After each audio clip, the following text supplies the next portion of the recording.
Okay, so this one's actually really interesting.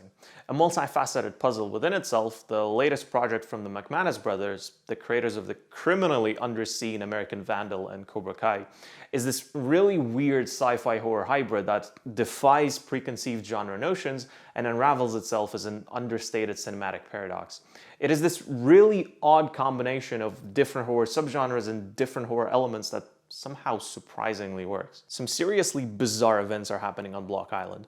Tons of dead fish keep washing up on the shore for seemingly no reason, radio signal mysteriously turns into a hair-raising growl, and the local conspiracy theorist Dale firmly believes in government experiments and extraterrestrial contact. When an elderly alcoholic Tom goes missing in the middle of the night under uncanny circumstances, his son Harry and daughter Audrey become entangled in an unexpectedly familial conundrum. Traversing through various horror subgenres with laudable confidence, the McManus brothers craft a genre-bending enigma that heavily builds upon audience expectations and contemporary horror conventions. Where the Beach House excelled as brooding eco-horror and Relics done with its empathetic depictions of intergenerational familial diseases, the Block Island sound opts for an elaborate blend of both worlds. Nuanced concepts, unnerving reveals, and relevant observations on the pernicious, self-destructive nature of grief shape the film into an incongruous nightmare.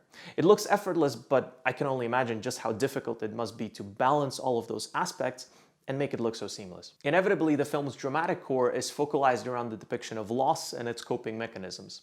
Harry's distraught struggles with alcoholism, which are unflinchingly depicted on screen by Sheffield, serve as the catalyst for a ruinous descent into the vast aquatic depths, torturing the character with a lack of closure.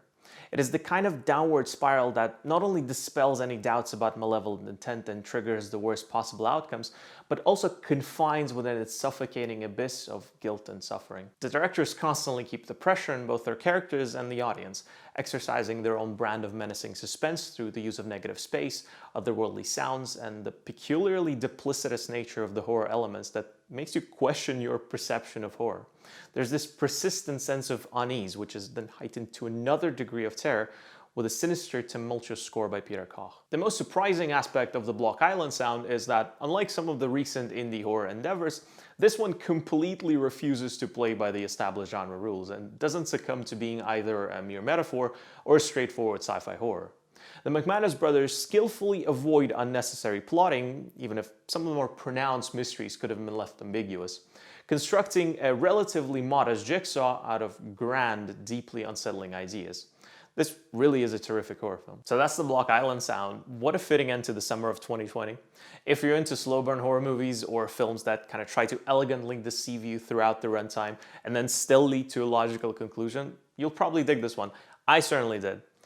Thank you so much for watching this review. If you enjoyed it, click like, follow me on socials. Everything is in the description below, and I'll see you in my next review.